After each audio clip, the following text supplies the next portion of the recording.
Okay, I got someone requesting this. Now, this is a question a lot of people came up with over the time, and I actually mentioned it in a previous video, but let's just do this and get this done. Waptek, where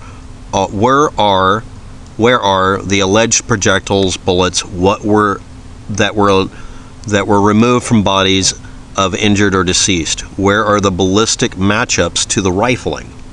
If you have 24 rifles and you have 1,000 rounds, you have to go through and fire one bullet from each rifle, come up with a rifling profile is what you're talking about. Also, you then have to get the bullets, and they have to have rifling you can read.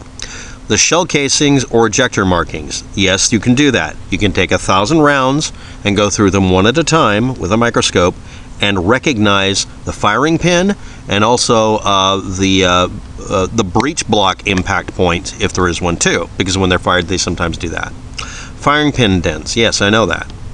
Ejector markings, yes, we can do that, but I'm going to be going into this simply. Shell casings. All of the shell casings were in the room with the same guns with the one shooter, and there's no indication of anybody other than him doing the shooting or being in the room. So this would be kind of a waste of time, but you can demand that the police department actually do 1,200 shell casings or whatever it is, and confirm that every single one of them has marks that match up, because that way out of thousands and thousands of shells, after doing all that work, they can find 2 or 3 that don't seem to match up, and that will be the minority report that proves the conspiracy theory. I'm doing this, I'm saying that to play cop's advocate. Why would they put themselves through that, knowing full well that some of them won't match up correctly because of some weird firing pattern? The thing was being fired out of spec. That's what everybody knows about.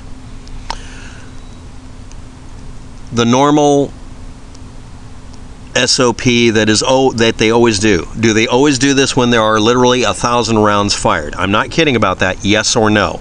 You have to look up every other case where there have been over 500 rounds, let's say over 200 rounds fired. Did they check every single shell casing and every single bullet and do this entirely? And why don't they actually do this? I don't hear this mentioned ever. So where are these forensic proofs? Answer that, please. Okay, you got it. And why am I happy to do this? Because when you look up the subject, all you find out about is the one guy who sold him ammunition and is getting taken to court for selling him ammunition he shouldn't have. So let's go on with it. The first layer of ballistics information and evidence we have are witness reports, because everyone wants witness reports to be more important than a lot of things. So we're going to do this. This person was in a building that was hit and took photos. Here are the photos of that. We already know what they look like. Those are indications of actual impacts and are very, very typical of what was fired out of specific weapons. And second answer, there's no indication of anybody else in the area shooting that night. There could have been an armed robbery across on the other side of town or something that day, and they could have actually thrown that in there for something to check against. But there just wasn't anything else happening that night. But for the vast majority of this, what we want, what all of us want, is the blasted bullet to show up. Okay, well, here we go. Some typical information here that some of you already have seen but may not have actually considered as being ballistic evidence. This is a one recovered bullet, actually one recovered round or projectile from that day. And this went into someone's wallet, and it slowed it down enough that the guy didn't get injured as bad. And you know what? Look at the bullet after doing that. I don't know if you know about this, but that's not what it's supposed to be shaped like in most people's imaginations. There's a reason for it. Look at the blunted point on it. Okay, now we're going to go on to a couple of other images here, but let's just continue with the rest of the data. This is your next bit of ballistic evidence. I'm not kidding about this. The people who were hit, what is the primary concern of the people trying to repair them? Recovering evidence to satisfy a bunch of people who literally say no one was hurt and they're all crisis actors? Those people will never listen. What about the vast majority of us that don't care about any of this? We just want to make sure we find out how to make sure this doesn't happen in the future, and in my opinion, yelling and screaming about gun control or listening to Trump-style protest statements in comment sections isn't going to solve much of this. I'm just pointing out that the vast majority of people do not care about riflings and firing pin marks for a very good reason. But again, I'm going to repeat this. Most of the data you talked about would be in the room with the guns. It's kind of stupid to check to see if any other gun fired it, but yeah, I guess that's a legitimate complaint. But that means, again, thousands of shell casings get analyzed, and you know some of them aren't going to match up correctly because the gun malfunctioned or whatever, or didn't give enough of an imprint. Not enough for anybody. There are people out there who will quibble about every single bit, including a single pixel in here, or saying that that's Campos in the background when it isn't. So let's go on. And then we get the next part of it. A person whose head was ripped open by a bullet. Now, I want you to understand something here. That's not what you think a bullet does. How would it rip open, and how would you get an x-ray on the right with fragments of bullet after hitting a skull? Now, I want you to slow down. And how do you check riflings on fragments? Because that's what you're talking about. Now, there's the shell casings on the floor in the room. This is what they had to work with in the room. Honestly, at that point, there's a reason they didn't check for the bullets themselves, especially if they hit anything. Now, this is a basic image of how a barrel threads into the whatever, and that's where, and it's obviously shifted to the left slightly. There's a lot of spacing in there that's made really small, and some of these barrels even have marks in them to imprint into the shell what gun they came from. And the rifling is not, I repeat, not done to mark it to a particular serial number, make, and model gun. It can be used that way, but it is not done for that purpose. You have to look up button rifling before you talk about rifling. And most people don't understand that that bullet you see at the end, the actual projectile, is not the kind of bullet that came out of the guns necessarily at all times. Paddock was shooting lots and lots of rounds. Let's look at the only images I can find for the rounds themselves in a minute. But let's get some more data here. Head spacing for a .223 Remington chambered bullet. And you can put a .556 or whatever. And as you can see, this one's even a little bit out of position here because it's a little bit not correct for the neck here. This allows you to get away with it. This is where the rifling starts, right there. It's supposed to grab the skirt of this thing that goes down into there a lot further. There's some reasons for that. You may have noticed there's a lot more to a bullet than you think. Now, this is the marks you're talking about. Unless you know exactly what you're doing and what you're looking at, you won't know what you're looking at. And it should be noted that as the gun is fired, especially if it's fired out of spec and hard, hundreds of rounds in 10 seconds, the firing pin is going to start warping and distorting, so you've got to accommodate for that. That's a lot of work. The shell casings are sitting on the floor, so let's just stop with that. Let's start with this. Federal V-Shock or Vital Shock noseler ballistic tip ammo. Well, actually, what is that really? That means you're looking at the cross-section of the bullet right there. It has a blob of plastic stuck into it. It's a hollow point with a filled-in tip, so it has better ballistics. It also makes it feed easier. It also makes it to where when it hits the target, it penetrates it and then expands violently.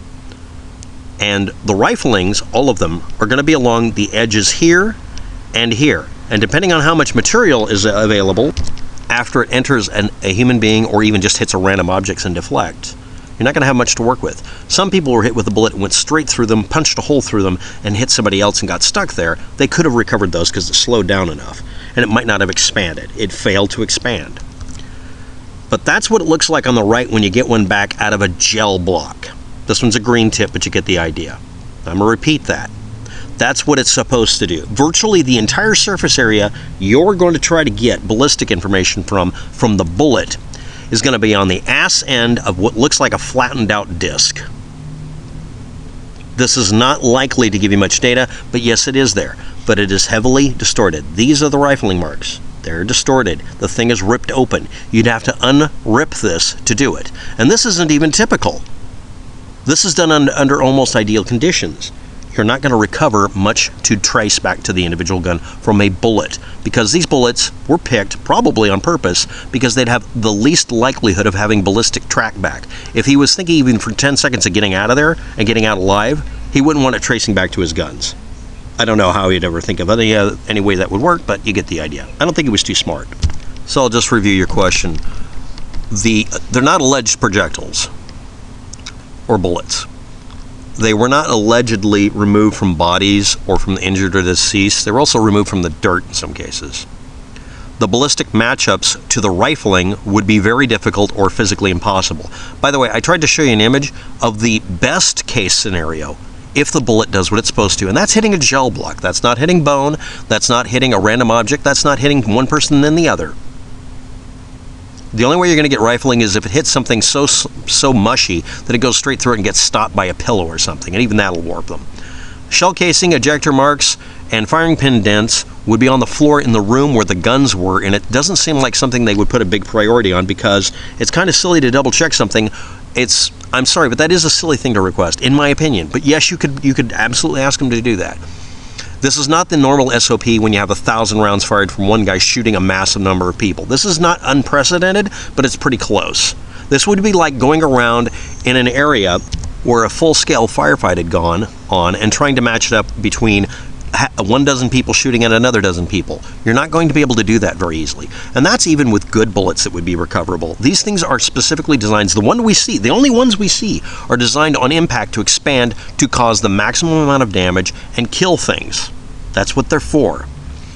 So no, that's not the normal SOP that they always do at this point. This isn't being mentioned ever, and it should be, because the police should have addressed that. The reason we didn't do ballistics testing is that most of the bullets came out looking like this, and he should have shown people the pieces. Most of the time they're in fragments.